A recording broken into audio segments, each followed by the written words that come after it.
para verificar que un proceso es débilmente estacionario, o una de las maneras en las que podríamos verificar que un proceso es débilmente estacionario, es evaluar si la representación MA de ese proceso, que potencialmente puede ser un MA infinito. De hecho, vamos a discutir que, por ejemplo, procesos que son débilmente estacionarios, que son autorregresivos, que los vamos a ver más tarde, tienen representación MA y representación MA infinito. ¿Ya? Y por lo tanto, un proceso que tiene una representación MA infinito, es decir, que puede ser escrito como Y sub t es igual a mu más una secuencia potencialmente infinita de los rezagos de ruidos blancos, que son estos U sub t, donde hacemos que el primer U sub t, el U sub t sea igual a, tenga un coeficiente igual a 0, ¿no es cierto? O perdón, a 1, ¿ok? Entonces, una manera de chequear que un proceso, que Y es débilmente estacionario, es chequear que la representación M infinita es tal que los coeficientes que acompañan a los rezagos de los U's en la representación MA son sumables al cuadrado. Eso quiere decir que ustedes toman todos los coeficientes que están acompañando a la secuencia de los U's, los elevan al cuadrado, la sumatoria infinita de esa secuencia está acotada. Si la sumatoria infinita de esta secuencia está acotada, decimos que esta secuencia es sumable al cuadrado. Y si es sumable al cuadrado, se puede demostrar, vean en Hamilton, que eso es que el Y es débilmente estacionario. Entonces, si yo tengo un proceso que tiene una representación MA tal que la representación MA es sumable al cuadrado, entonces el proceso es débilmente estacionario. Una condición más fuerte que la de sumabilidad en valor absoluto, es decir, que si yo tengo esta condición, implica tener esta condición, la demostración también está en Hamilton, entonces, que es simplemente evaluar la suma, pero en valores absolutos de estos pi teta sub j.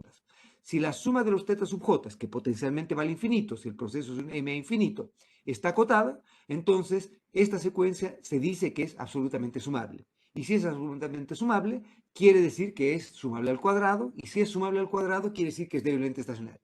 Por lo tanto, entonces, toda representación MA, potencialmente MA infinito, que sea absolutamente sumable, o que sea sumable al cuadrado, es débilmente estacionario. ¿Okay? Obviamente, no toda secuencia que es sumable al cuadrado es sumable en valor absoluto, y por lo tanto, no necesariamente el haber demostrado sumabilidad al cuadrado implica demostrar sumabilidad en valor absoluto. Pero si demostramos sumabilidad en valor absoluto, sabemos que tenemos sumabilidad al cuadrado y por lo tanto, teniendo sumabilidad al cuadrado, tenemos estacionariedad débil. Entonces, obviamente, todo proceso que es absolutamente sumable también es débilmente estacionario. ¿Ok? Bien, pero no todo proceso débilmente estacionario es absolutamente sumable.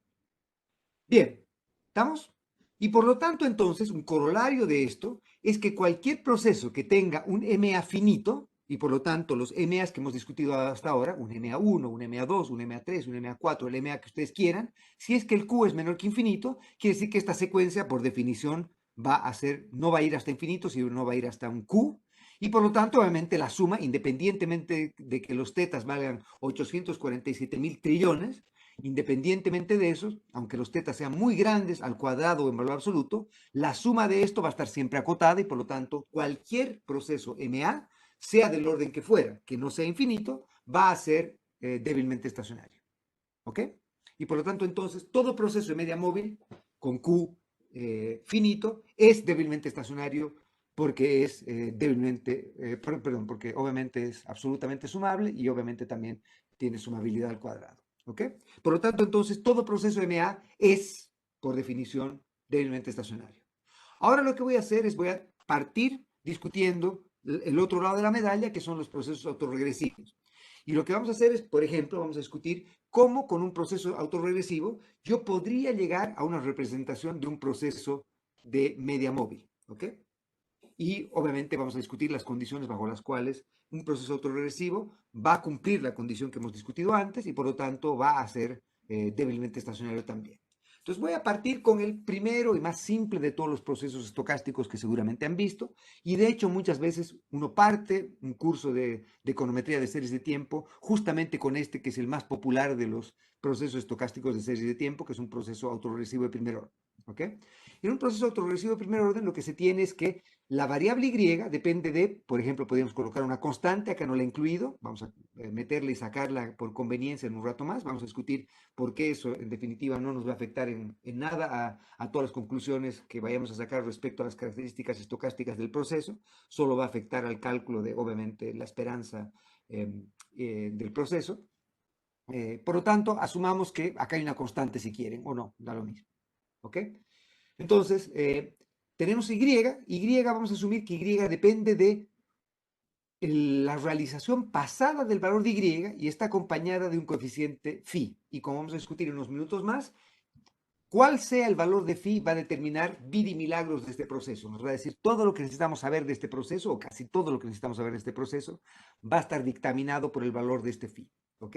Entonces decimos que Y, en su componente sistemático, depende de solamente el primer rezago de Y. Entonces la variable, yo qué sé, el ahorro depende del ahorro pasado, el consumo depende del consumo pasado, el tipo de cambio depende del tipo de cambio pasado. Y además depende de un shock, y este shock es no sistemático en el sentido que la esperanza de este shock es cero, la varianza de este shock puede o no ser constante, lo vamos a discutir un rato más cuando tengamos heteroelasticidad condicional, por ejemplo, pero lo que sí es importante es que este shock no puede estar afectado por la secuencia pasada de los Y. No hay nada en la secuencia pasada de los Y que me ayude a predecir este shock. Este shock no puede ser predecible conforme al pasado de los Y. Y por lo tanto, además tendría que ser un ruido blanco. Es decir, que el U sub t no está correlacionado con los U sub t pasados. ¿Ok? Bien.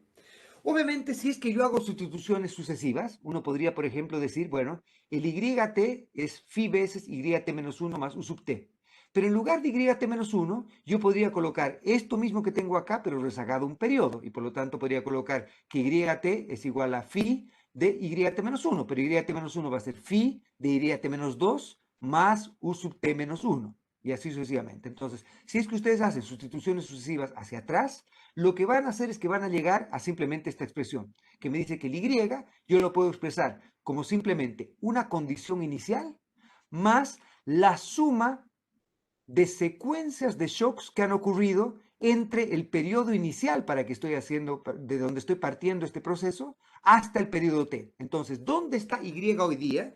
Depende de dónde partió y depende de la secuencia de shocks que ocurrieron desde donde partió, desde la condición inicial, hasta el periodo en el que se encuentra hoy día. Y va a depender de varias cosas el saber cuán importante es cada uno de estos componentes. ¿Ya? Una cosa que habíamos dicho, y que obviamente es bastante obvia de derivar, es que si es que nosotros quisiésemos sacar, por ejemplo, cuál es la consecuencia sobre la trayectoria temporal de la serie Y de un shock no esperado en U, cómo cambia la trayectoria temporal de la serie Y ante un shock no esperado en U, entonces acá está la respuesta bastante obvia, ¿no es cierto? Si yo quiero ver J periodos adelante, cómo ha cambiado Y luego que le he dado un shock en el periodo T a U, entonces lo que hago es derivo esto respecto a esto y me va a dar que simplemente la respuesta es phi elevado a la J, ¿ok? Y entonces acá tienen algunos casos en los cuales podemos ver cómo se vería, y esto es lo que llamamos otra vez la función de impulso-respuesta. Es decir, damos un shock de una unidad en U, que no estoy graficando acá, pero sería un gráfico en el que, por ejemplo, acá tenemos en el eje de las X colocamos el tiempo y en el eje de las Y colocamos el impulso. Entonces, por ejemplo, damos un impulso de una unidad a U y después todo cero. ¿Me sigue? Que sería el shock este que estamos tratando de discutir. Entonces sería, el impulso es, damos un shock de una unidad en U y la respuesta es cómo cambia Y en el tiempo. Entonces, por ejemplo, si es que el valor de phi es positivo, pero está entre 0 y 1, que sería esta cosa de acá, entonces lo que va a ocurrir es que ustedes ven que la función de impulso-respuesta va a adoptar la forma phi elevado a la j. Y como phi es menor que 1, entonces quiere decir que cuando j valga 0, es decir, en el periodo instantáneo, en este momento, si yo doy un shock hoy día de de 1, lo que va a ocurrir es que como ha cambiado u en 1, y va a cambiar en ese mismo 1, dado que el valor de y en el periodo anterior está fijo o dado. Entonces, la respuesta va a ser exactamente igual a la magnitud del shock de u que tengo. Pero lo que va a ocurrir es que una vez que he tenido el shock hoy día, el efecto que tiene el próximo periodo lo voy a ver cuando yo vea el Y en el periodo T más 1. Pero el Y en el periodo T más 1 va a ser phi veces Y en el periodo T más UT más 1. Y el shock en UT más 1, vamos a asumir que obviamente no ha que no ha cambiado, que el shock en ut más 1 es cero. Es decir, que el único impulso que hemos dado es que hemos dado un cambio en u, pero en el periodo t. En todos los demás periodos, u se mantiene en cero. Entonces, como el impulso, no ha habido impulso en ut más 1, lo único que vemos es cómo ha cambiado y en el periodo t. Y como y en el periodo t ha cambiado en 1, entonces el efecto que va a tener y más 1 va a ser simplemente igual a phi.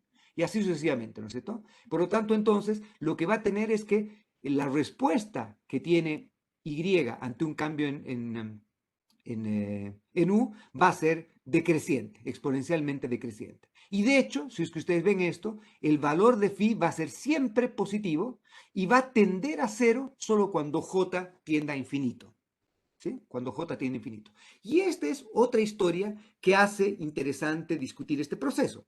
Porque vean que si yo tengo un proceso AR1 y el valor de phi es menor que 1, yo podría llevar esto hasta el valor en el que hago que t, perdón, esto que tengo acá, perdón, que el valor de i vaya hasta menos infinito.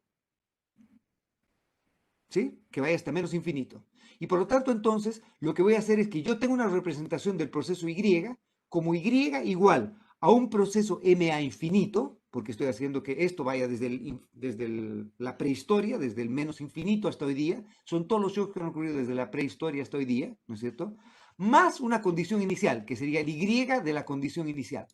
Pero si es que yo hago que el periodo sea lo suficientemente alejado, entonces quiere decir que este phi va a estar elevado a menos infinito.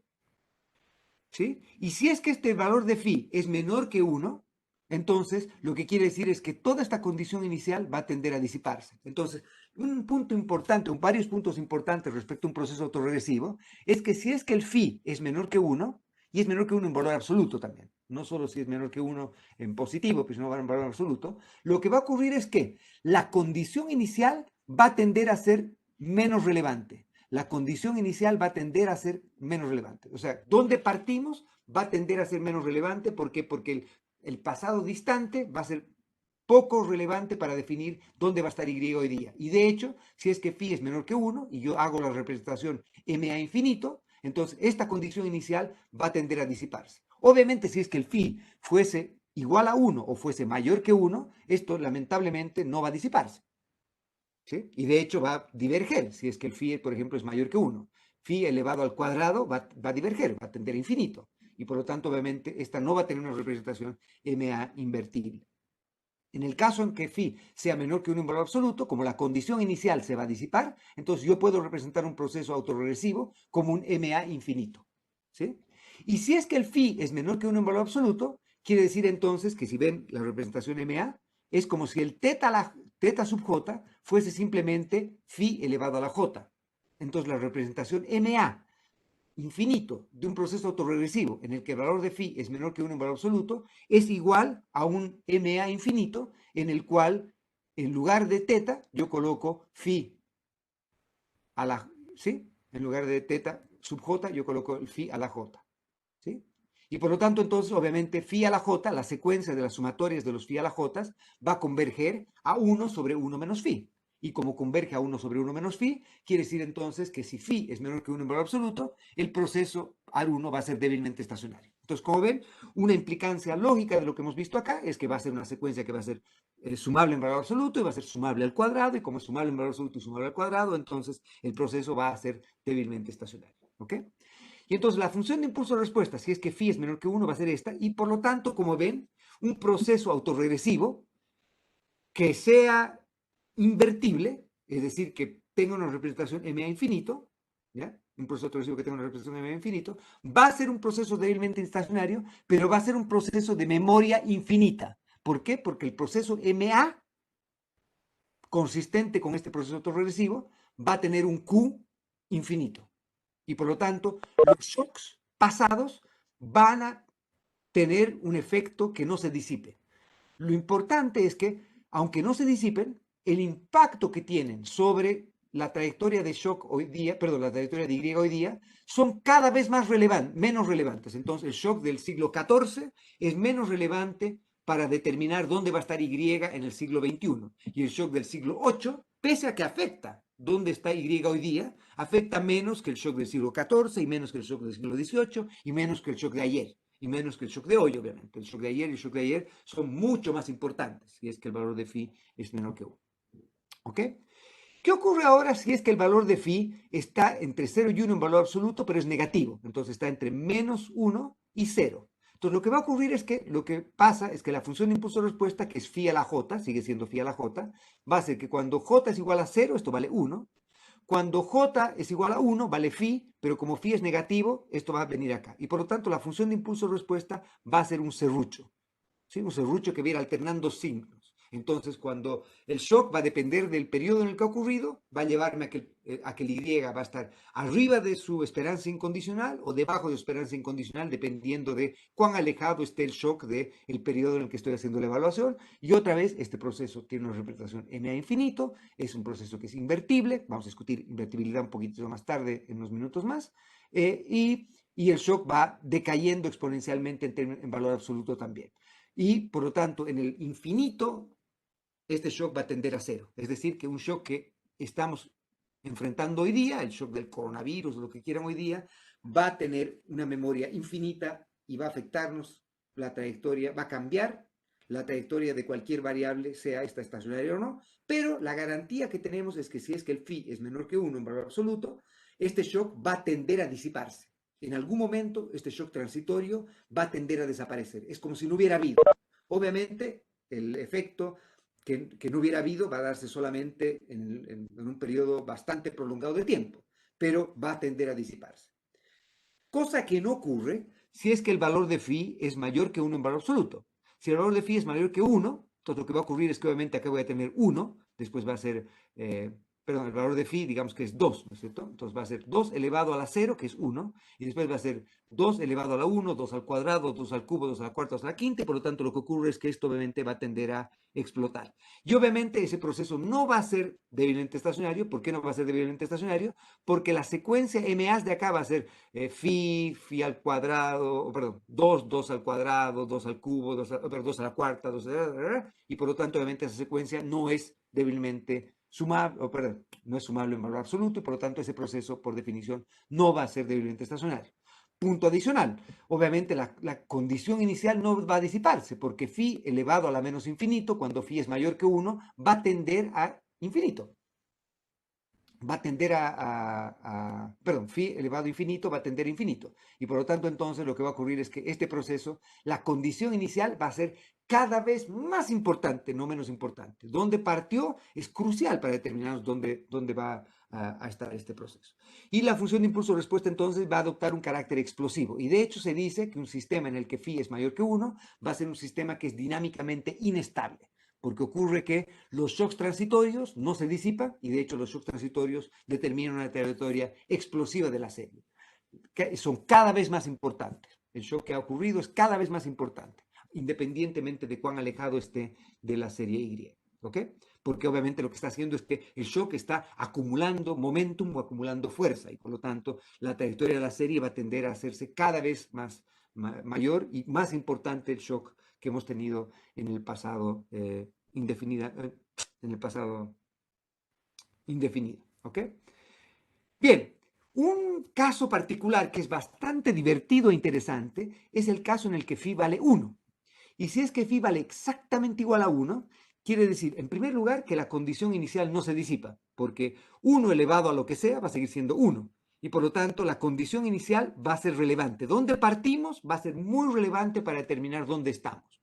Y la siguiente cosa es que si es que phi vale 1, lo que ocurre es que ahora cualquier shock transitorio que demos en el periodo t va a afectarme permanentemente a la trayectoria de la serie, me la va a cambiar permanentemente, porque vean que el efecto que tuvo un shock 87 periodos atrás sobre la trayectoria de la serie Y es que me va a cambiar. Si hubo un shock de 1, el efecto sobre Y 87 periodos adelante va a ser también que me cambió la serie permanentemente en 1. Y por lo tanto, los procesos que tienen un phi igual a 1 son procesos que también se llaman procesos que tienen una raíz unitaria, por razones que vamos a discutir en unos minutos más, ¿ya?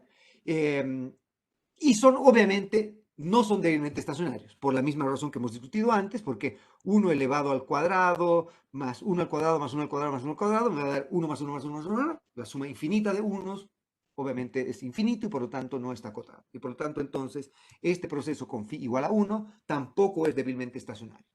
Y una gracia que tiene este proceso es que lo que hemos hecho entonces, recuerden, es que hemos dado un shock transitorio de una unidad de U y lo que ha ocurrido es que permanentemente me ha cambiado la trayectoria de Y. Esto es si el valor de phi es 1. Si el valor de phi es menos 1, lo que va a ocurrir es que voy a ir de 1 a menos 1, 1 menos 1, 1 menos 1, 1 menos 1. Pero en valor absoluto, la serie ha cambiado también en 1 para siempre y nunca se va a disipar ese shock. ¿Ya? Este tipo de procesos en el que phi vale 1 se llaman también random walks. ¿Ya? Y si le colocásemos una constante acá, por razones que vamos a discutir un poco más tarde, lo vamos a llamar un random walk with drift, o un random walk con deriva, o que tiene una dirección hacia donde está yendo. Un random walk, el nombre del random walk se debe justamente a que es un camino aleatorio. Y se le dice un camino aleatorio, en principio porque nos es imposible predecir dónde va a estar una serie basada en la información que tengamos de dónde estaba. ¿Por qué?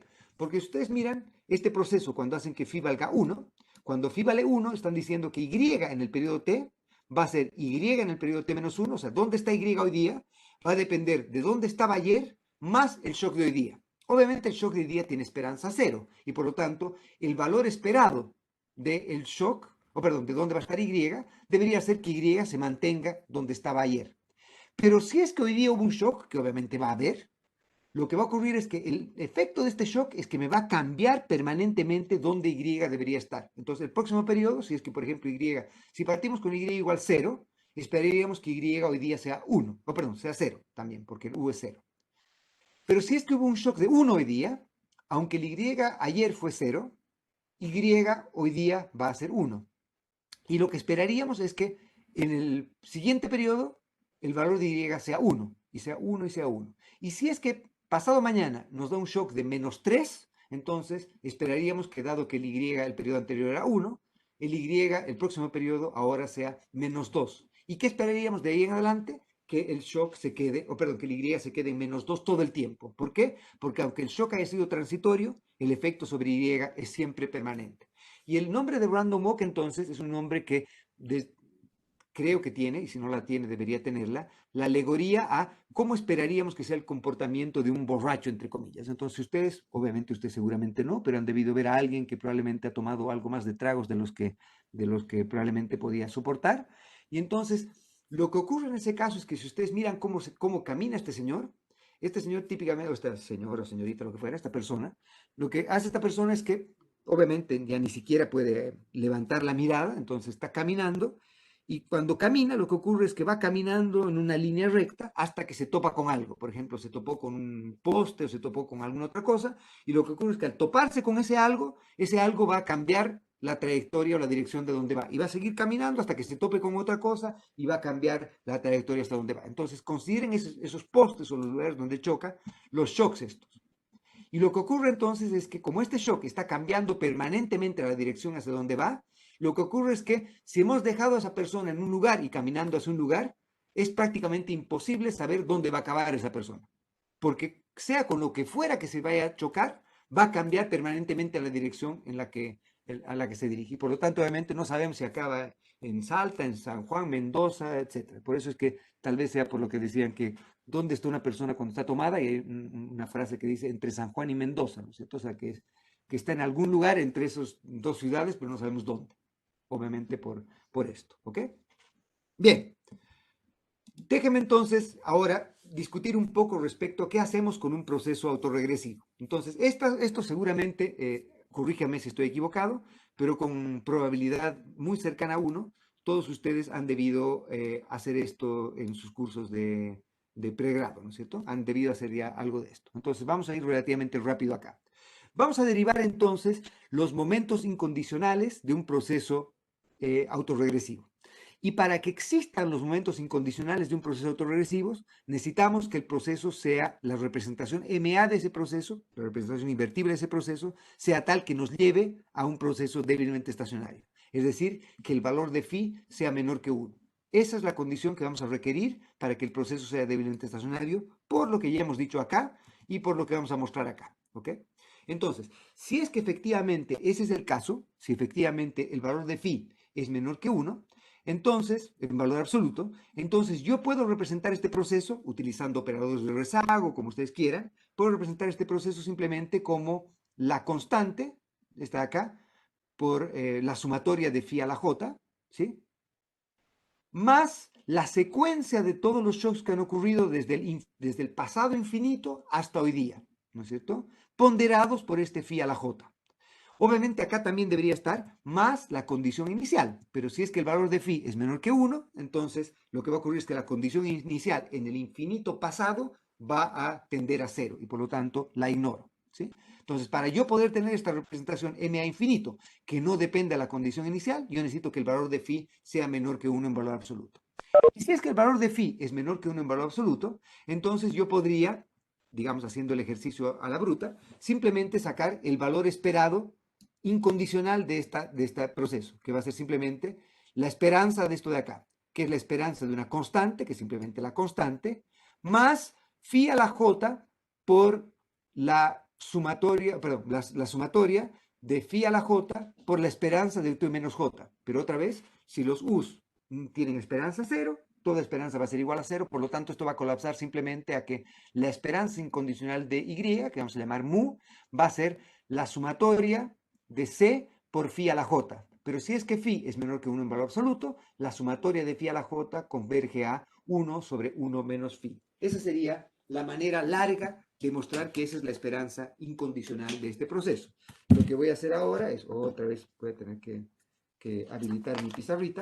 Lo que voy a hacer ahora es demostrar esto mismo desde otras maneras de hacerlo, ¿ok? Entonces voy a demostrar esto desde otras maneras utilizando la pizarrita. Entonces voy a dejar de compartir un segundito la pantalla y voy a presentarles las otras maneras de derivar esto, que es un poquito más larga, pero que son más bonitas, entre comillas.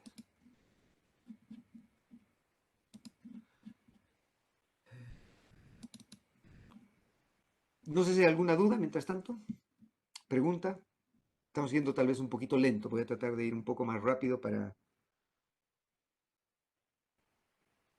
porque este es un tema que, aunque yo creo importante, seguramente estoy repitiendo cosas o algunas cosas que ustedes ya han visto en sus cursos de pregrado. Por lo tanto, entonces, tal vez no vale la pena repetirlas tanto. Ok. Bien. Ahora sí.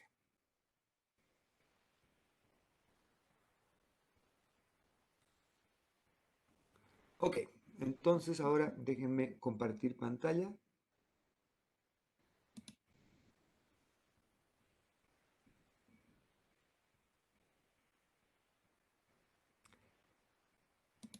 Díganme si es que pueden ver esto o no pueden ver esto. ¿Pueden ver esto? ¿Pueden ver mi pizarrita? Se ve, perfecto. Entonces se ve mi pizarrita bien. Ok. Entonces, estamos en este proceso. Y sub t es igual a c más phi yt menos 1 más u sub t, donde los u sub t tienen esperanza 0, varianza sigma cuadrado, y la esperanza de u sub t menos s es igual a 0 para todo s distinto de 0. ¿Ok? ¿Bien? Ok, entonces, lo que voy a hacer es ahora derivar la esperanza incondicional. Y vamos a llamar, por definición, vamos a decir mu va a ser la esperanza incondicional de y. Y entonces, asumamos que el valor de phi es menor que 1 en valor absoluto, y por lo tanto, entonces voy a aplicar el operador esperanza incondicional a esto de acá.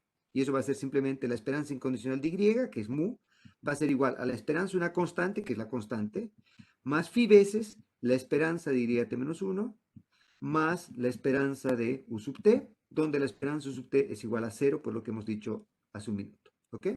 Y si el proceso es débilmente estacionario, asumamos por un minuto que es, entonces la esperanza yt menos 1 tiene que ser igual a la esperanza de yt, que es igual a mu. ¿Por qué? Porque si el proceso es débilmente estacionario, el primer momento incondicional existe y no depende de t. Por lo tanto, la esperanza incondicional de yt menos 1 tiene que ser igual a la esperanza incondicional en yt menos en YT. Y por lo tanto, entonces me queda que mu es igual a c más phi mu, y por lo tanto resuelvo para mu, y me queda que mu es simplemente c sobre 1 menos phi. ¿De acuerdo? Y esta sería entonces la esperanza incondicional, que es justamente lo que habíamos derivado hace unos minutos. Bien. Ahora, ¿qué más puedo querer hacer? Bueno, una cosa que me parece interesante también de recordar es que si tengo un proceso autorregresivo como este, esta es la esperanza incondicional. Y hemos dicho que la esperanza incondicional solo existe si es que phi es menor que 1. Pero la esperanza condicional va a ser simplemente la esperanza de la constante, que es c, más phi veces el valor de y(t-1), condicional a la información que tengo en t-1, que es el propio valor de y, más la esperanza de mu sub t, que es igual a 0. Por lo tanto, como ven, la esperanza condicional va a existir siempre, independientemente del valor de phi. Phi puede valer 1, 2, 3, 4, 5, 6, 7, 8, y la esperanza condicional, como su nombre lo dice, es porque estamos condicionando en alguna condición inicial, en este caso, en observar el valor de y(t-1). Dado el valor de y(t-1), entonces decimos cuál es el valor que esperamos para y, pero acá debería decir y sub t. ¿Sí? ¿Sí? Entonces, el valor que esperamos para y, condicional a la información que tenemos en el periodo t-1, debería ser simplemente esta expresión de acá. ¿Sí? Y por lo tanto, entonces, por ejemplo, si es que tenemos que la inflación hoy día es, yo qué sé, es 2% más 0,5 de la inflación en el periodo anterior más un shock. Entonces, lo que estamos diciendo es que la inflación de largo plazo, va a ser simplemente 2 dividido 1 menos 0,5, ¿sí? Que sería igual a nuestro mu. Pero la inflación de corto plazo, o la inflación que esperaríamos, dada la información que tenemos en el periodo t-1 de la inflación, va a ser simplemente 2 más 0,5 de la inflación que observamos en el periodo anterior. Entonces, supongan que la inflación que observamos en el periodo anterior es 8, por decir algo, 8%, entonces quiere decir que la inflación que esperamos hoy día es de 6%. Pese a que, como ven acá, el valor que tenemos de la esperanza incondicional va a ser simplemente 2 dividido 3 medios, ¿no es cierto? Que es 4 tercios. ¿Sí? ¿Sí estoy bien? Perdón, estoy mal. Esto es un medio, ¿no es cierto? Y por lo tanto la inflación de largo plazo es 4. ¿Sí? 4 debe ser la inflación de largo plazo, de acuerdo a este proceso. Esta es la inflación de largo plazo, que es 4, pero la inflación que esperamos para mañana es de 6. Y si es que la inflación de hoy día es de 1%, por decir algo, es de 1%, entonces la inflación que esperamos para el próximo periodo va a ser de 2,5%. ¿Me siguen? Entonces, esa es una diferencia entre el momento incondicional y el momento condicional. Primer momento incondicional, primer momento condicional. Como ven, el primer momento condicional existe siempre, independientemente de que el valor de phi sea mayor que 1. El momento incondicional solo existe si es que phi es menor que 1. ¿Ok? Bien, ahora vayamos a sacar la varianza incondicional. Entonces, la varianza incondicional va a ser simplemente la varianza, la varianza condicional, condicional a la información que tenemos en el periodo t-1. Entonces, esto es la varianza de esta expresión de acá. Dado que todo esto de acá es conocido en el periodo t-1, la varianza es una constante cero y por lo tanto la varianza condicional de y va a ser simplemente sigma cuadrado. ¿Por qué? Porque en este proceso, cuánto cambie y respecto al periodo anterior depende de esto, que es una constante, y depende de esto que es conocido, si es que el valor de phi es conocido.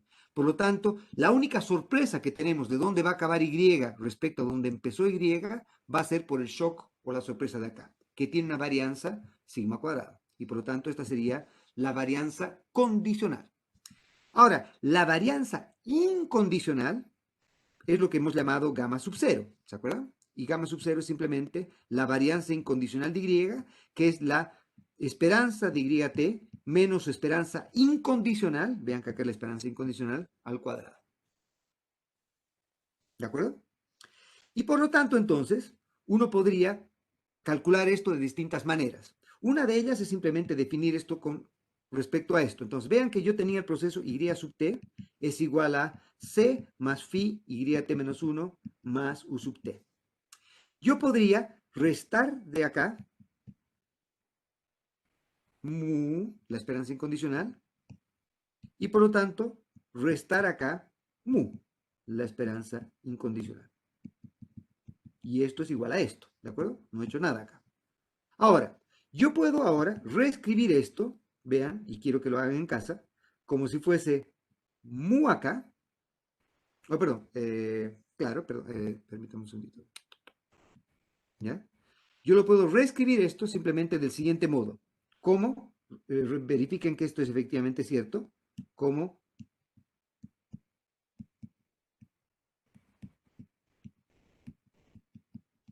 ¿Ok? Yo puedo escribir esto así, esto colapsa en esto, por la definición de mu. ¿Ya? Y, ¿estamos de acuerdo? Y por lo tanto, entonces, yo podría escribir desviaciones a la media de Y con un proceso AR1 en desviaciones a la media o la esperanza incondicional sin la constante.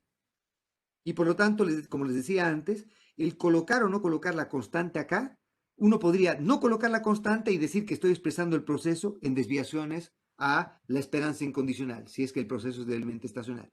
Obviamente, si no es débilmente estacionario, esto no se puede hacer porque la esperanza incondicional no existe. ¿Sí? Pero entonces, yo podría olvidarme de esta constante entre comillas o expresar el proceso en desviaciones de la esperanza incondicional. Entonces, independientemente de cómo lo hagan, por ahora asumamos que el C es cero o asuman que todo lo he expresado en función de la esperanza incondicional. ¿Ok? Y entonces ahora, lo que yo podría hacer para calcular cómo calculo las autocovarianzas es primero calcular la varianza incondicional. Y la varianza incondicional hemos dicho que era la esperanza de YT menos mu al cuadrado, que sería la esperanza de esto al cuadrado.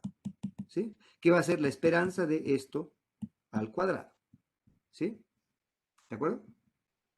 Y por lo tanto esto va a ser simplemente igual a la esperanza de, hagamos que este mu sea cero, o lo mismo hagamos que el c sea cero, simplemente para hacer que la notación sea más fácil de hacer. Entonces esto nos va a quedar simplemente como YT menos 1 más u sub t al cuadrado. Y esto es simplemente igual a la esperanza de YT menos 1, perdón, y acá me falta el phi, ¿sí? De phi al cuadrado, YT menos 1 al cuadrado, más 2 veces u sub t phi YT menos 1, más ut al cuadrado, en esperanza todo. Y esto es la esperanza incondicional, recuerden. Y por lo tanto, entonces esto me va a quedar como phi al cuadrado por la esperanza de YT menos 1 al cuadrado, más 2 veces la esperanza de ut, el phi podría sacarlo, YT menos 1, más la esperanza de ut cuadrado.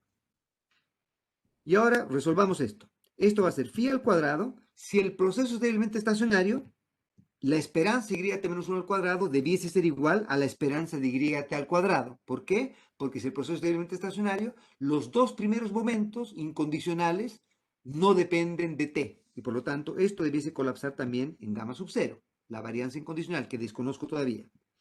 Más 2 veces phi de la covarianza entre u sub t e YT menos 1. Pero como hemos dicho antes, el U sub t es ruido blanco y por lo tanto no puede estar correlacionado con el pasado de Y. Y por lo tanto esto se va a cero y me queda la esperanza de UT al cuadrado, que es la varianza de los UTs, que es sigma cuadrado. Y por lo tanto puedo despejar Y sub 0, perdón, gamma sub 0, y gamma sub 0 va a ser simplemente sigma cuadrado sobre 1 menos phi cuadrado.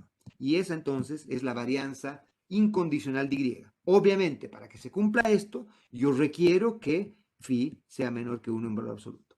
Pueden demostrar eso mismo viendo la representación MA infinita de este proceso. Y obviamente la varianza, una constante, va a ser cero y me va a quedar simplemente la suma de las varianzas ponderadas por phi elevado a la 2j. Y esa progresión de la sumatoria de phi elevado a la 2j converge a 1 sobre 1 menos phi al cuadrado, que es justamente esto de acá. Entonces, si quieren, vayan por el camino largo de la representación MA infinito, saquen la varianza a ese proceso y van a ver que llegan exactamente a esto mismo. ¿Ok? Bien, vamos ahora a derivar gamma sub 1. Y otra vez estoy asumiendo que la constante es 0, ¿ok? He expresado todo en desviaciones a la esperanza incondicional para que todo sea fácil. Entonces esto va a ser simplemente la esperanza de YT por YT menos 1. Y eso es igual a la esperanza de YT menos 1. Y en lugar de YT voy a colocar el proceso que genera los datos para Y, que es phi YT menos 1 más U sub t. Entonces esto de acá es YT menos 1. Y esto entonces va a ser igual a la esperanza de phi YT menos 1 al cuadrado más la esperanza de YT menos 1 U sub t. Esta esperanza, por lo que hemos dicho, es igual a 0. Acá me faltaba un phi, ¿no es cierto? Ah, no, no me faltaba un phi. Es así. Está bien. ¿Sí? ¿Ok? Es igual a 0. Y me queda esto de acá. Y esto de acá es simplemente igual a phi de la esperanza de YT menos 1 al cuadrado. Pero la esperanza de YT menos 1 al cuadrado es simplemente gamma sub 0. Y por lo tanto, entonces, phi sub 1 es simplemente igual a phi por gamma sub 0. O lo que es lo mismo, es igual a sigma cuadrado por phi sobre 1 menos phi cuadrado. Por lo tanto, la primera autocorrelación, que era gamma 1 sobre gamma 0, es simplemente igual a phi. ¿Sí? ¿Qué ocurre ahora cuando saque la segunda autocovarianza? La segunda autocovarianza es la esperanza de YT menos 2 por YT. ¿Sí? Otra vez, si es que estoy haciendo que... Acá podrían colocar menos mu, la misma historia que he discutido antes. Lo que va a ocurrir es que su álgebra va a ser un pelín más larga, pero todo va a ser exactamente igual. ¿Ok? Esto va a ser igual, otra vez el mismo truco que hemos hecho antes, la esperanza de YT menos 1 por YT, pero YT es YT menos 1 más U sub t. ¿Sí? Esto era YT. Esto va a ser entonces igual a phi de la esperanza de YT menos 1, YT menos 2, más la esperanza de U sub t YT menos 2. Pero como U es ruido blanco, por lo tanto U no puede estar correlacionado con el pasado de los U's y por lo tanto con el pasado de los Y, esto te hace 0, ¿sí? Y me queda entonces simplemente esta expresión de acá. Pero esto de acá, la esperanza de YT menos 1 y YT menos 2, si phi es menor que 1 en valor absoluto, quiere decir que phi es débilmente estacionario, y si es débilmente estacionario, quiere decir que la covarianza entre YT menos 1 y YT menos 2 tiene que ser igual a la covarianza entre YT e YT menos 1, porque no pueden depender de nada más que la distancia que hay entre los Y en periodo y no depende del T en el que estamos haciendo la evaluación. Y por lo tanto, esto debe ser simplemente phi sub 1. Y por lo tanto, entonces, el gamma sub 2 es simplemente phi por gamma sub 1. O lo que es lo mismo, es igual a phi al cuadrado por gamma sub 0. Esto quiere decir que rho sub 2, o sea, la segunda autocorrelación, es simplemente phi al cuadrado. ¿Sí? Y si hacen esto toda la vida, lo que van a encontrar es que phi a la j es simplemente phi por, perdón, gamma a la j, la autocovariancia de orden j, es simplemente phi por la autocovariancia de orden j menos 1, o también que es igual a phi a la j de gamma sub 0, y por lo tanto la autocorrelación de orden j es simplemente phi a la j. Entonces, como ven, esta que es la primera, perdón, la autocorrelación de orden j, y ahora permítame volver a lo que hemos hecho hace unos minutos.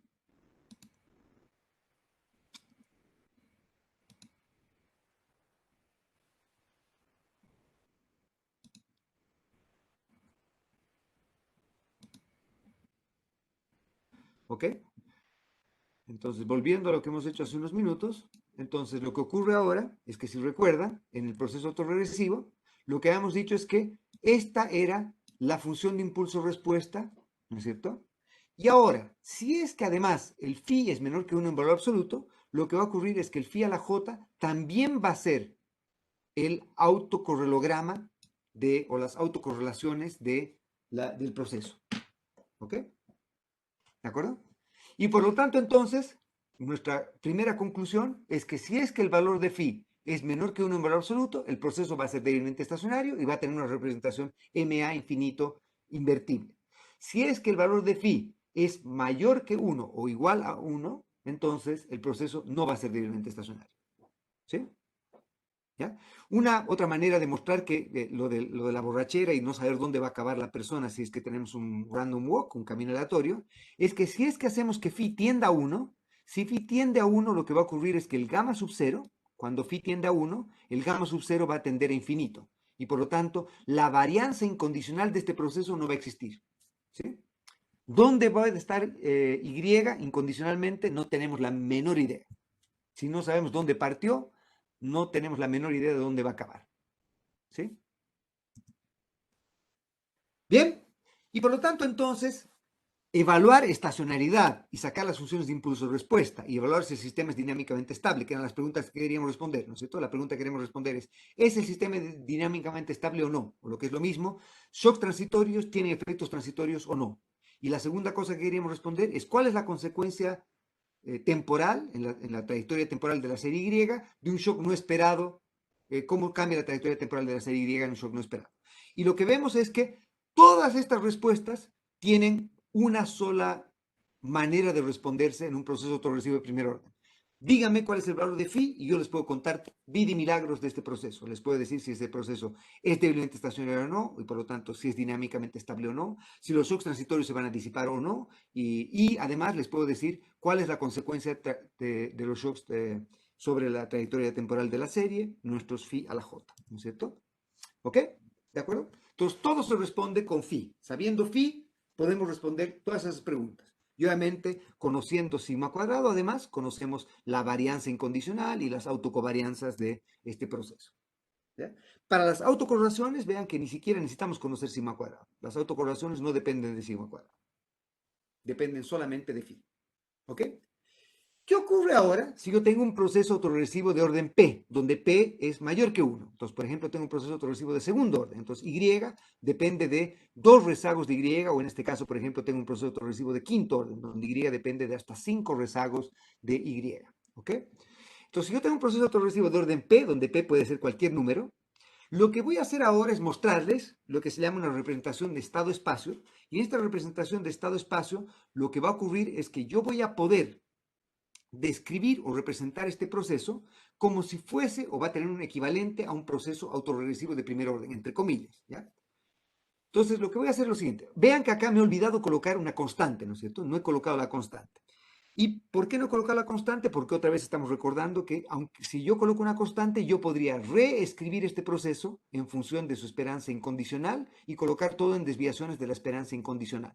Y con eso escribir un proceso en el que no hay constante. Entonces, ustedes asumen que Y está en desviaciones de su esperanza incondicional, entonces están en esta representación que tenían antes, ¿ok?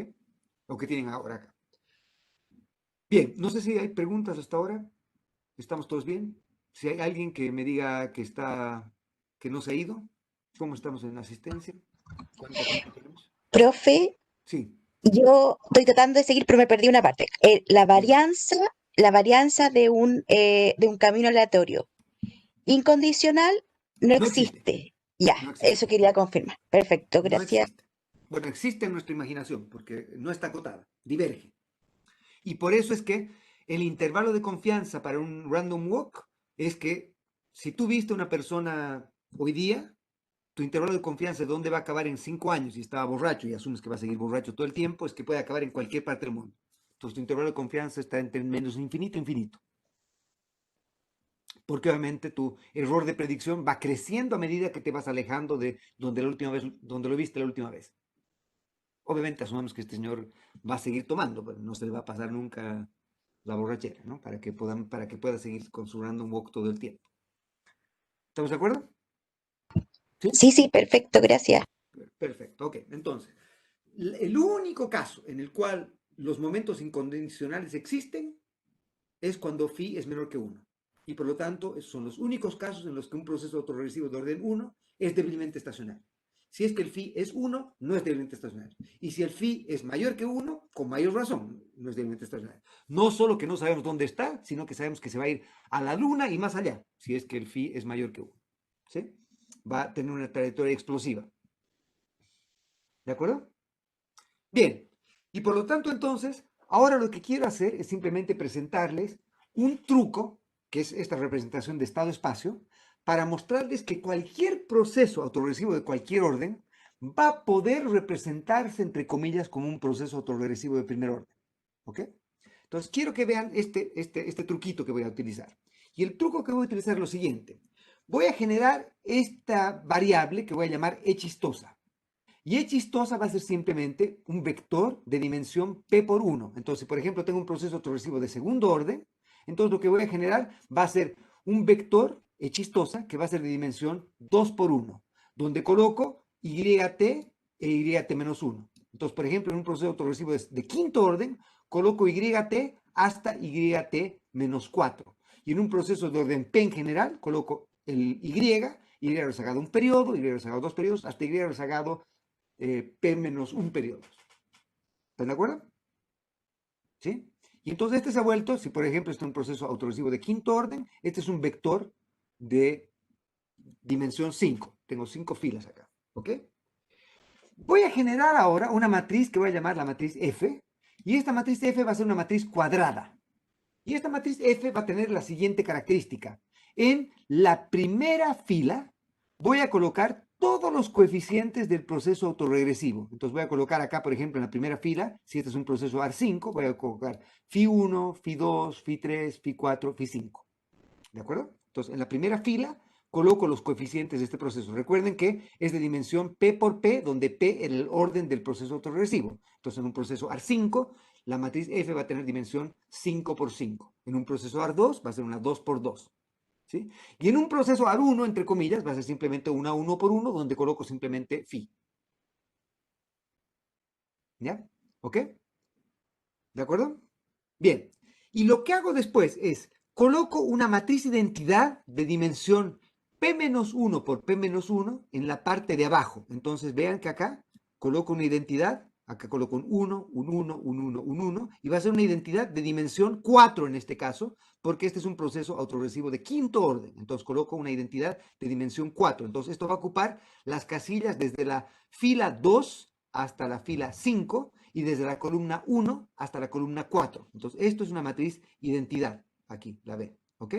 Y lo que me falta es llenar esta partecita de la última columna. Y esta partecita de la última columna la lleno con un vector de ceros. ¿Ok? Y a todo esto lo llamo la matriz F. A todo esto se llama la matriz F, que es esta matricita que tengo acá. ¿Ok? Y lo que voy a hacer ahora entonces es que voy a además generar un vector que voy a llamar el vector B. Y este vector B va a ser simplemente colocar en la primera fila de este vector al shock, a U, y en todas las demás filas coloco ceros. ¿Ya? ¿Qué dimensión tiene este vector B? También va a ser 5 por 1. Entonces coloco va a ser P por 1. Entonces coloco en el caso un AR5, coloco el U sub T y coloco 4 ceros. ¿Ok? Y quiero que ahora vean si es que yo escribo este proceso como E chistosa es igual a F por E chistosa T menos 1 más B sub T. Si yo la escribo así, quiero que vean que esto se va a expresar de este modo. E chistosa es igual a F por E chistosa T menos 1 más B. Y quiero que vean qué ocurre acá. La primera fila, acá me dice YT es igual a primera fila por columna, por esto de aquí, ¿no es cierto? Entonces voy a dar Φ sub 1 YT menos 1, más Φ sub 2 YT menos 2, más Φ sub 3 YT menos 3, más Φ sub 4 YT menos 4, más Φ sub 5 YT menos 5. Es decir, me va a reescribir esta parte de acá. Más U sub T. Por lo tanto, la primera fila me está reproduciendo exactamente esta ecuación que tengo acá. La primera fila de este sistema me reproduce exactamente esta ecuación de acá. ¿Y qué hacen las demás filas? Vean lo que hago en la siguiente. Tengo YT menos 1 va a ser igual a segunda fila por esta columna, ¿no es cierto? Me va a quedar 1 por YT menos 1, que es YT menos 1, más 0, más 0, más 0, y por lo tanto me da YT menos 1. Y por lo tanto lo que me está diciendo esta segunda cosa es YT menos 1 es igual a YT menos 1, más 0. O sea, YT menos 1 es igual a YT menos 1. La otra me dice YT menos 2 es igual a YT menos 2. YT menos 3 es igual a YT menos 3. YT menos 4 es igual a ¿no es cierto? Entonces lo que está haciendo esto es simplemente una contabilidad de decirme el YT menos 1 es igual a YT menos 1. No hay nada más. Y por lo tanto, entonces, si yo ahora no les dijese que este E chistosa es un vector, sino se lo viesen solamente como un escalar, y tomasen este F como si fuese un escalar, y yo les presento este modelo, ¿qué me dirían de este modelo? ¿Qué dirían que es este proceso? Una R1. Un AR1, ¿no es cierto? Ustedes dirían, este es un AR1. Obviamente no es un AR1, es un AR5 en este caso, o un ARP. Pero la representación de estado-espacio la representa en términos matriciales como si fuese un AR1. Obviamente no es un AR1, porque esta F, a diferencia del anterior caso, esta F no es un escalar, no es phi. Recuerden que en el caso de un AR1, esa F era simplemente phi. Y la vida y milagros de el proceso autorrecibo de primer orden la sabíamos sabiendo todo respecto a phi. Lo mismo va a ocurrir acá. La vida y milagros de un proceso autorrecibo de orden P lo vamos a saber conociendo características de la matriz F. Si sabemos ciertas características de la matriz F, vamos a poder decir todas las preguntas que queríamos responder respecto a si el proceso es deblemente estacionario, si el proceso es dinámicamente estable, si los shocks transitorios tienen efectos transitorios, cómo se ven las funciones de impulso-respuesta. Todo va a ser función de F. Y por lo tanto, conociendo algunas características de F, vamos a poder decir todo lo que necesitamos saber respecto a este proceso. Lo mismo que hemos hecho antes, yo podría reescribir este proceso, entre comillas, A1, como un MA, entre comillas, más una condición inicial. Otra vez, todo es entre comillas, condición inicial, porque acá estoy haciendo un abuso de notación. Cuando digo, por ejemplo, F elevado a la I, no estoy diciendo que agarren esta matriz F y eleven cada componente, digamos, F al cuadrado. No quiere decir agarren a la matriz F y eleven cada componente al cuadrado. Lo que está diciendo eso es multipliquen a la matriz F por sí misma 2 veces, si fuese F al cuadrado. Y si fuese F cubo, es simplemente decir, multiplica la matriz F 3 veces. Es F por F por F. Y esa va a ser la matriz F al cubo, entre comillas. ¿Ok? ¿De acuerdo? ¿Alguna duda? ¿Pregunta? ¿Estamos bien?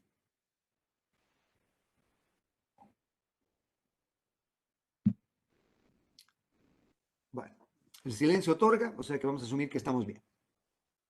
Ok, entonces, ahora lo que voy a tratar de hacer es tratar de responder la primera pregunta que nos hacíamos, es si el sistema es o no dinámicamente estable, si los shocks transitorios tienen efectos transitorios y si es que el sistema el proceso es deblemente estacionario. Recuerden que en el caso de un proceso AR1, decíamos que el proceso era deblemente estacionario si es que phi era menor que 1 en valor absoluto.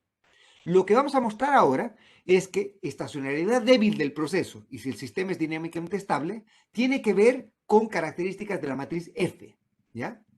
Y lo que voy a hacer es lo siguiente. La demostración de esto está en Hamilton, se las dejo a ustedes, pero la demostración de estacionalidad débil o que el sistema es dinámicamente estable es la siguiente. Nos dice, obtengan los eigenvalues de la matriz F. ¿Ya? O lo que llaman, lo que se llaman también los valores propios, ¿no es cierto? Los valores propios de la matriz F. Recuerden que la matriz F es una matriz cuadrada de dimensión P por P. Por lo tanto, ¿cuántos eigenvalues tiene una matriz F?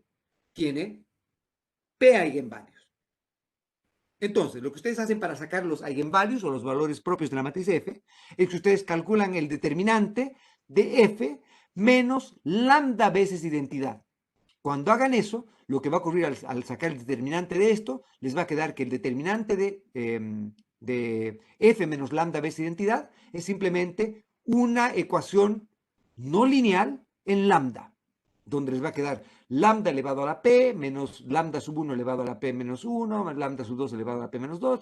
Esta es la manera, hagan esto con calma en la casa, gracias a que la matriz F se ve tan bonita como esto. Y por lo tanto, obviamente, como hay tantos unos y ceros metidos acá, esta es la razón por la cual el determinante se va a ver tan bonito como se ve acá. ¿Ok? Y por lo tanto, entonces, esta es la manera en que yo calcularía los eigenvalues o los valores propios de la matriz F. ¿Ok? La idea acá entonces es que si yo tengo P eigenvalues de esta matriz F, ¿no es cierto? No, perdón, yo tengo que calcular los lambdas que resuelven esta ecuación. Como esta ecuación es de grado P, quiere decir que van a haber P eigenvalues que van a resolver este sistema. ¿Ya? Y por lo tanto, si fuese, por ejemplo, un proceso autorrecibo de segundo orden, yo sé que me va a quedar lambda al cuadrado menos phi sub 1, lambda menos phi sub 2. ¿Sí? Y por lo tanto tengo que resolver el sistema para encontrar los valores de lambda que resuelven esto, que van a ser, en el caso que fuese un R2, por ejemplo, va a ser menos b más menos raíz cuadrada de b al cuadrado menos 4c sobre 2a, la manera en que usted resuelve una ecuación cuadrática, y con eso obtienen los dos eigenvalues. ¿Sí? En el caso, por ejemplo, de una ecuación cuadrática en que obtienen los dos eigenvalues, puede ser que les toquen eigenvalues complejos. Ese sería el caso en el que, por ejemplo, el b al cuadrado menos 4ac nos dé negativo. ¿Me están siguiendo todos? Alguien escriba, por favor. No necesita... O alguien escriba si no me Sí, está sí, siguiendo. sí, sí, Gracias. sí, sí. Gracias. Eh, entonces, ¿Con quién estoy hablando? Para saber quién es la persona que me está siguiendo. Con Marcela Palominos. Marcela Palominos, muy bien. Marcela me sigue y no hay nadie más en el curso. No necesitan comentar, solamente escribir. Alguien más que me diga sí, perfecto. Pedro, Isidora, bien, ok, ya. Ok, entonces, si tuviese una ecuación cuadrática, ok, si tuviese una ecuación cuadrática, entonces voy a tener dos valores de lambda que van a resolver esta ecuación. Y pueden haber algún valor que sea, tal que, por ejemplo, en este caso, el b al cuadrado menos 4ac me dé negativo, y por lo tanto la raíz cuadrada de un número negativo me entregue una raíz que sea compleja, es decir, que tenga un componente imaginario. ¿Ok? Entonces, déjeme ahora volver a tratar de compartir la otra pantalla para mostrar que estamos haciendo bien lo que estábamos haciendo. Déjenme ver. Ah, un segundito, muchachos. Ah, ya está, ya. Entonces voy a compartir la otra pantalla un segundo, ¿ya?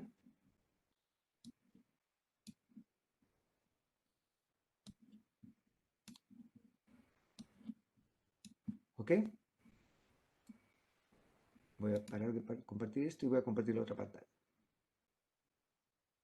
Y ahora entonces voy a responder alguna pregunta que tal vez alguna vez ustedes hicieron, y si no se la hicieron, bueno, igual la vamos a tratar de responder hoy día.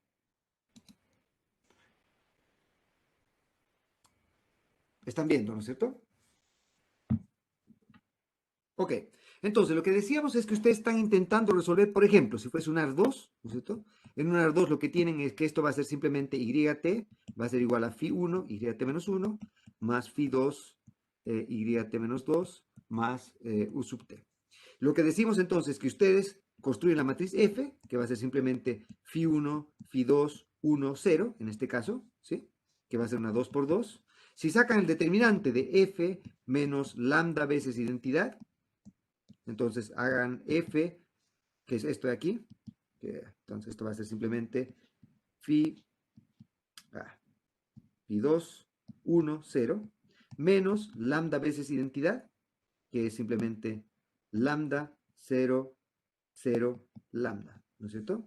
Y por lo tanto, F menos lambda identidad va a ser simplemente phi sub 1 menos lambda, phi sub 2, 1 y menos lambda acá. ¿Está bien? ¿Sí?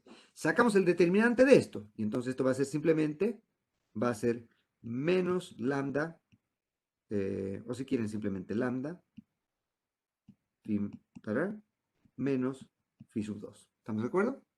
Y esto entonces va a ser simplemente lambda al cuadrado menos phi sub 1 lambda menos phi sub 2, que es justamente lo que habíamos dicho que era para el caso de un proceso progresivo cualquiera. Esto igual a 0.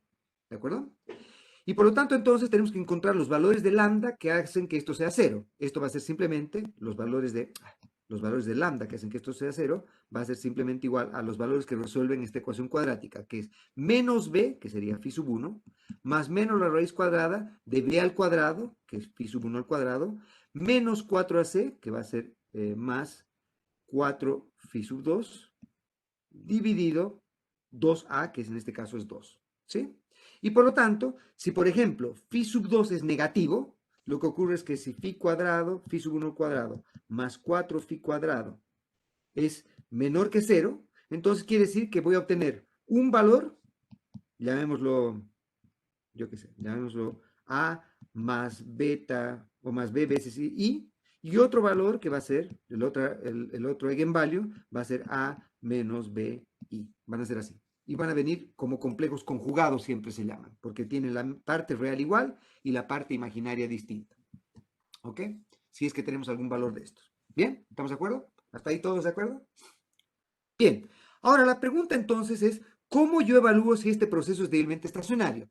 La manera de evaluar que el proceso es débilmente estacionario es demostrar que todos los eigenvalues de la matriz F son menores que 1 en módulo. Y módulo se refiere al cálculo de la raíz cuadrada de la parte real más la parte imaginaria de cada eigenvalue. Entonces, si yo tengo, por ejemplo, un eigenvalue que es todo real, o sea, en el caso en el que, por ejemplo, esto era positivo, Si todo esto es positivo, lo que va a ocurrir es que el eigenvalue va a ser real, ¿no es cierto? Va a ser un número real. Los dos eigenvalues van a ser reales. Si es que esto es negativo, voy a tener eigenvalues que van a ser con una parte imaginaria, van a ser complejos. Llamamos a R entonces el eigenvalue, o perdón, el módulo de cualquier eigenvalue. Obviamente, si es que un eigenvalue es real, quiere decir que el b sub 2 va a ser 0, y por lo tanto esto va a ser simplemente la raíz cuadrada de a al cuadrado, que es simplemente igual, por definición, al valor absoluto de a. Entonces, si yo tengo eigenvalues que son todos reales, yo tengo que ver simplemente el valor absoluto de los eigenvalues. Si todos los eigenvalues son reales y en valor absoluto son menores que 1, entonces el proceso es débilmente estacionario y el sistema es dinámicamente estable. Y los shocks transitorios tienen efectos transitorios. Y por lo tanto, lo único que tengo que ver es si el mayor de los eigenvalues en valor absoluto es menor que 1. Si el mayor de los eigenvalues es menor que 1 en valor absoluto, quiere decir que todos los eigenvalues son menores que 1 en valor absoluto y por lo tanto el sistema es dinámicamente estable. Si yo tengo algún eigenvalue que tiene una parte real y tiene una parte imaginaria, entonces lo que hago es calcular este R. Y veo si es que este R es menor que 1 en todos los eigenvalues.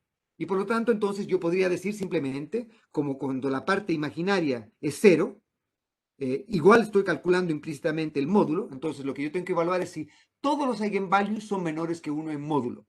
O lo que es lo mismo, todos los eigenvalues están, lo que vamos a decir, dentro del círculo unitario. Y probablemente han escuchado hablar de ese término. Alguien, por favor, dígame que sí lo han escuchado y que no estoy hablando tonteras acá. Sí lo han escuchado. Y sí saben de dónde viene, ¿no es cierto? ¿Saben por qué se llama el círculo unitario? Ah, no entiendo bien lo que es. Ok. Jorge no entiende bien. Entonces, ahora Jorge, el misterio va a ser develado. La idea es básicamente la siguiente. Entonces, vamos a hacer lo siguiente. Acá vamos a colocar, en este eje vamos a colocar la parte real y en este eje vamos a colocar la parte imaginaria. ¿Ok? Entonces, por ejemplo, si tengo un eigenvalue que es, yo qué sé, 0.8, este es un eigenvalue, 0.8. Tengo otro eigenvalue que es menos 0.5 y tengo otro eigenvalue que es, yo qué sé, el otro eigenvalue es 0.2 más 0.1 parte imaginaria. ¿Ok? Entonces, lo que me dice esto es lo siguiente. Dibujen sus eigenvalues en el eje de las X, la parte real, y en el eje de las Y, la parte imaginaria. Entonces, en este ejemplo, por ejemplo, este eigenvalue va a estar simplemente aquí. Acá voy a colocar un 1, acá voy a colocar un menos 1, y acá voy a colocar un menos 1, y acá voy a colocar un 1. ¿Ok? Entonces, la idea es que este eigenvalue es 0.8, este eigenvalue está acá. Este eigenvalue es menos 0.5, está acá. Y este eigenvalue tiene 0.2 en la parte real y tiene 0.1 en la parte imaginaria. Entonces, este eigenvalue está aquí. ¿Me sigues? Ese eigenvalue está aquí. Lo que me dice para demostrar estacionariedad débil es que si es que todos los eigenvalues en módulo son menores que 1, es decir, si se cumple esta condición, perdón, son menores que 1, estrictamente, son menores que 1, ¿sí? Son menores que 1, el sistema es débilmente estacionario. Pero si ven, esta ecuación de acá, si ustedes se acuerdan de la ecuación de la circunferencia, y hacen que el centro de la circunferencia esté en 0, ¿ya? Entonces, esta es una expresión para calcular la fórmula de una circunferencia. Y entonces, lo que yo podría hacer es simplemente, cuando yo hago que este A valga 1 y cuando yo hago que este B valga 1, entonces yo voy turnando la parte real 1, la parte imaginaria 0, la parte real 1, la parte imaginaria 1, la parte real 0, me va a dar que cuando esto sea 1 y esto sea 0, el módulo me va a dar 1. Y cuando esto sea 1 y esto sea 0, el módulo también va a dar 1, y así sucesivamente. Y por lo tanto, esta ecuación es una ecuación de la circunferencia en la que estoy haciendo que esto llegue hasta tener un radio de 1. ¿Ya? Obviamente soy muy malo para los gráficos, pero esa es la idea. ¿Ok? ¿De acuerdo? Entonces acá tienen un círculo. Y este es el círculo que vamos a llamar el círculo unitario, porque es el círculo con radio 1. ¿Ya? Y entonces lo que me está diciendo esto es que si ustedes calculan eigenvalues que tienen parte real y parte compleja, o solo parte real, que sería este caso, ¿no es cierto? Solo parte real. Y tienen parte compleja. Entonces, si todos sus eigenvalues son tales que todos están dentro del círculo unitario, es decir, que les dan que el módulo es menor que 1, que están en cualquier lugar menos llegando a este punto, al círculo unitario, entonces su proceso es débilmente estacionario. ¿Ok? Por lo tanto, si ustedes tienen algún eigenvalue que les da una parte real, digamos por acá, 0.7 por decir algo, y una parte imaginaria que es menos 2, digamos que está por acá, entonces el eigenvalue está por aquí, quiere decir que solo por ese eigenvalue ustedes ya saben que este proceso no es débilmente estacionario, porque hay un eigenvalue que en módulo se sale del círculo unitario, o que su módulo es mayor que 1, que su módulo es mayor que 1. ¿Estás de acuerdo? Y por lo tanto, entonces, decimos que un proceso es débilmente estacionario, un proceso autorregresivo es débilmente estacionario, si todos los eigenvalues están dentro del círculo unitario, o si el mayor de sus eigenvalues en módulo es menor que 1. ¿Sí? ¿De acuerdo? Bien, Luis, ¿estamos? ¿Resuelto el misterio?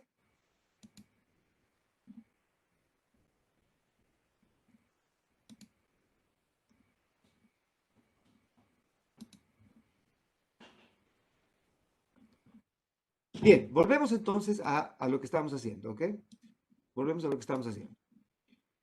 Y entonces, tal vez en algunas ocasiones ustedes han debido escuchar algo distinto, que no es que todos los eigenvalues de la matriz F estén dentro del círculo unitario, sino que también muchas personas dicen que todas las raíces estén fuera del círculo unitario. ¿Han debido escuchar esto alguna vez? Para que un proceso de estacionario, todas sus raíces tienen que estar fuera del círculo unitario. Díganme si es cierto o no, si han escuchado esa expresión. Sí, Ariel, perfecto. Entonces, ahora, Ariel, vamos a resolver el misterio de qué quieren decir con que todas las raíces estén fuera del círculo unitario. Confunde con lo otro, Julián. Por supuesto que confunde con lo otro, porque no les han explicado lo que querían decir. Ahora les vamos a explicar qué queremos decir. Quiero que hagan el siguiente ejercicio, muchachos. Quiero que en lugar, esta ecuación, recuerden que tenemos que encontrar los valores de lambda que hagan que esto sea igual a 0. Quiero que ahora hagamos el siguiente ejercicio.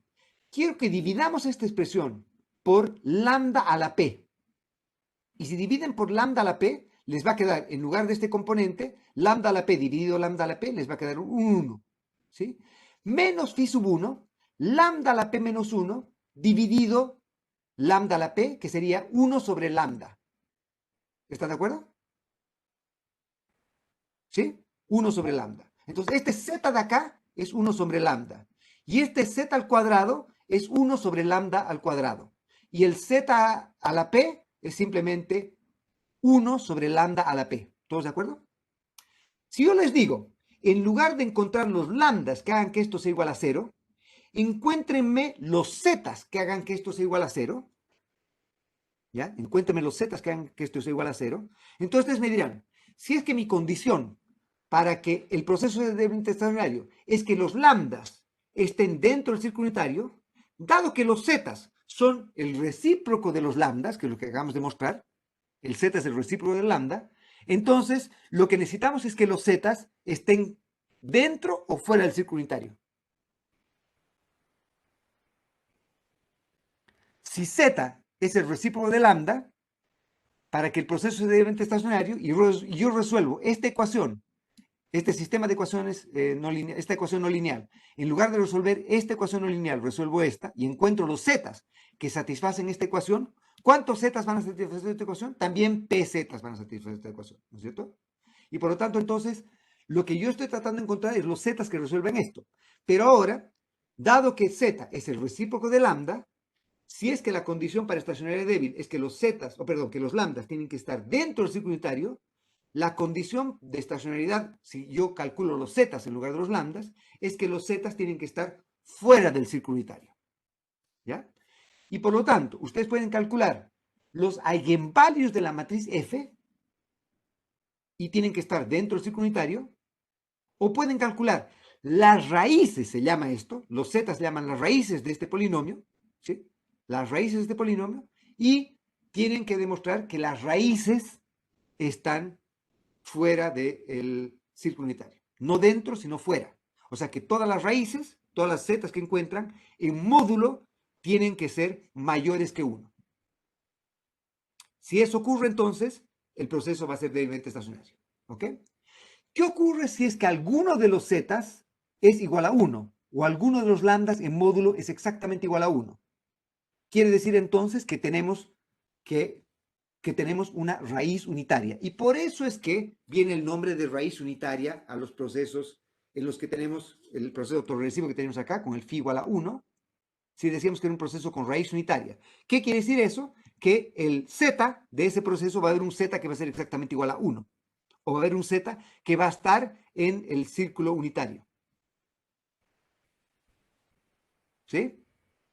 Y obviamente, como hemos visto, cuando tenemos algún eigenvalue que es igual que 1 o mayor que 1, el sistema no es débilmente estacionario.